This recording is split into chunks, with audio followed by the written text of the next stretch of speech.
Friends, welcome to Saraswati maths academy. इस video में हम समझेंगे कि रूट 3 को इरेशनल कैसे प्रूव करें। We are going to prove that root 3 is irrational.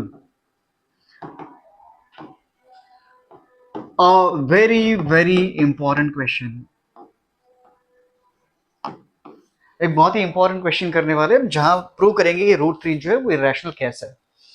सबसे पहली चीज कि रूट 3 को इरेशनल प्रूव करने के लिए हम जो मेथड यूज करेंगे उसको बोलते हैं हम कॉन्ट्राडिक्शन मेथड। ये एक इनडायरेक्ट मेथड है, मेथड ऑफ कॉन्ट्राडिक्शन जो है वो हम यूज करेंगे। अब मेथड ऑफ कॉन्ट्राडिक्शन में क्या होता है ना, जो प्रूव करना है उसके अपोजिट मान के चलेंगे। अब मुझे बताइए क्या प्रूव करना है, हमें प्रूव करना है कि रूट 3 इरेशनल है, तो हम मान के चलेंगे कि रूट 3 जो है वो इरेशनल नहीं है। सो ये हमारा स्टेप नंबर 1 हो जाएगा। Let us right, let us assume that root 3 is rational। मुझे बताइए irrational नहीं है, इसका मतलब क्या हो गया, rational ना। so इसका मतलब अगर rational है तो we can write this in the form of p by q, where p and q are integers, where p and q are integers and q not equals to 0।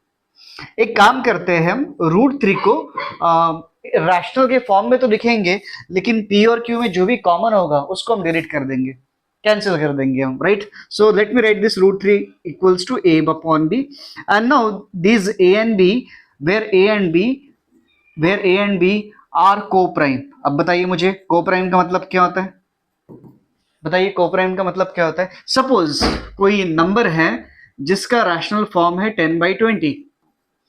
मुझे एक बात बताइए, क्या ये नंबर रैशनल है? हाँ है। क्यों है? Because it is a number in the form of integer upon integer. लेकिन डिनोमिनेटर जो है वो 0 नहीं है, राइट। ओके, तो क्या मैं इसमें से कैंसिल करके इसको 1/2 बना सकता हूँ? हाँ बना सकता हूँ। अब मुझे बताइए दोनों में क्या डिफरेंस था, 10/20 और 1/2? हाँ डिफरेंस है, 1 और 2 में दोनों का जो HCF है वो 1 है। ऐसे समय में 1 और 2 को बोलेंगे हम कोप्राइम। सो सेम वे, क्योंकि रूट 3 का रैशनल फॉर्म क्या आता है वो हमें पता नहीं था, तो रूट 3 को हमने p अपॉन क्यू के फॉर्म में लिख लिया एज पर डेफिनेशन। लेकिन हो सकता है ना कि p और q में कुछ कॉमन रहे, हो सकता है कि p और q में कुछ कॉमन रहे, क्योंकि हमें तो पता ही नहीं ना, तो जो भी कॉमन था उसको हमने निकाल दिया। सो अब root 3 is a upon b where a and b are co-prime. This is very important step, right? Now अब यहां से जो है वो ध्यान आपको थोड़ा ज्यादा देना है। रूट 3 को हमने लिख लिया है a upon b, right. Root 3 को हमने लिख लिया है a अपॉन बी के फॉर्म में। Now now this is about simplification. अब हमें सिंप्लीफाई करते रहना है, ठीक है। सो a की वैल्यू हो जाएगी यहां से रूट 3b। कोई दिक्कत इसमें नहीं सर, a और ये b जो है वो रूट 3 से मल्टीप्लाई हो गया। चलिए स्क्वेयरिंग कर लेंगे हम both side. Squaring both side, what do we get? a square equals to 3b square, right. अच्छा यहां से मैं क्या ऐसा लिख सकता हूं कि a स्क्वेयर को जब 3 डिवाइड करता है तो आंसर b स्क्वेयर आ रहा है। अच्छा मुझे एक बात बताइए थोड़ा सा, क्या b इंटीजर है? हाँ है, b इंटीजर। कहाँ लिखा हुआ है हमने? a और b कोप्राइम थे ना, है ना, इंटीजर है। सो अगर b इंटीजर है तो उसका स्क्वायर भी तो इंटीजर होगा ना। हाँ, इसका मतलब ये जो b स्क्वायर है क्या वो इंटीजर है? हाँ है। पॉजिटिव इंटीजर है? हाँ है। तो क्या मैं ये कह सकता हूँ कि 3 जो है वो a स्क्वायर को पूरी तरह से डिवाइड करता है? हाँ बोल सकते हैं हम। तो यहां से मैं लिख रहा हूँ 3 डिवाइड्स a स्क्वायर। अब हमारे टेक्स्ट बुक में थ्योरम, सेकेंड थ्योरम दिया हुआ है, वो ये कहता है कि जब भी कोई प्राइम नंबर किसी नंबर के स्क्वायर को डिवाइड करता है तो वो प्राइम नंबर उस नंबर को भी डिवाइड करता है। ये है हमारा इक्वेशन नंबर 2, राइट।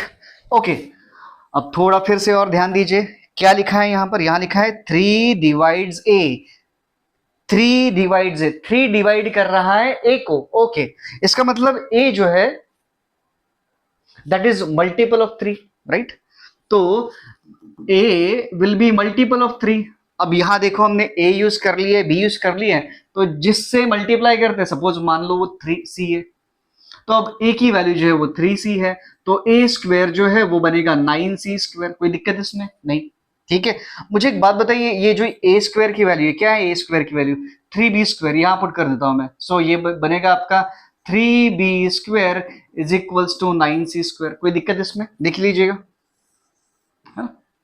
ए स्क्वायर की वैल्यू कितनी है? 9c स्क्वायर ना, ये यहाँ पुट कर दिया मैंने। क्लियर? ओके, चलो सिंप्लीफाई करो इसको, तो b square will be equals to, ये 3 इसे कैंसिल करेगा और ये मिलेगा 3c स्क्वायर। मिल रहा है?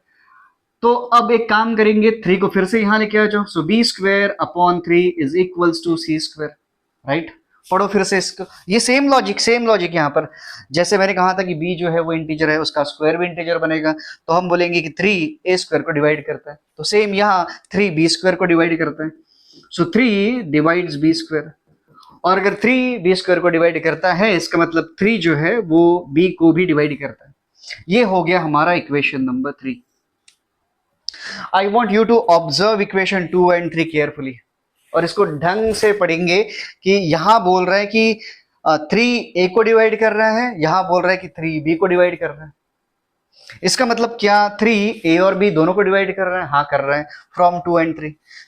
तो यहां से पहले इतना लिख लेते हैं हम। So from, therefore from 2 and 3, 3 divides both a and b। यहां हमने लिख लिया था कि a और b को प्राइम है। देखो यहां याद है आपको, ये 10 हमने डिवाइड कर दिया था क्योंकि वो कॉमन था। तो मैंने कहा था कि 1 और 2 में कुछ भी कॉमन नहीं है, 1 और 2 में 1 के अलावा कुछ भी कॉमन नहीं है, मतलब दोनों का कॉमन फैक्टर जो है वो 1 था, उनका HCF जो है वो 1 है। लेकिन अब यहां से हमें पता चल रहा है कि नहीं, a और b को डिवाइड करने वाला एक और नंबर है। कौन है वो? 3। ये तो कॉन्ट्रडिक्शन हो गया। किस चीज को कॉन्ट्रडिक्शन हो गया? इक्वेशन 1 को।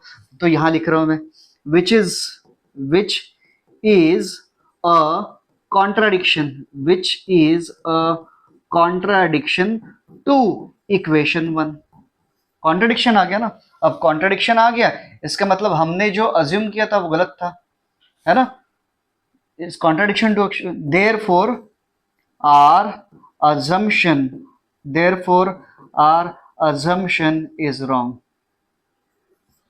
and therefore क्या हमने जो अज्यूम किया था वो गलत निकला ना। तो क्या अज्यूम किया था हमने कि √3 रैशनल है, इसका मतलब √3 रैशनल नहीं है। तो √3 क्या बन जाएगा? therefore √3 is irrational, therefore √3 is irrational।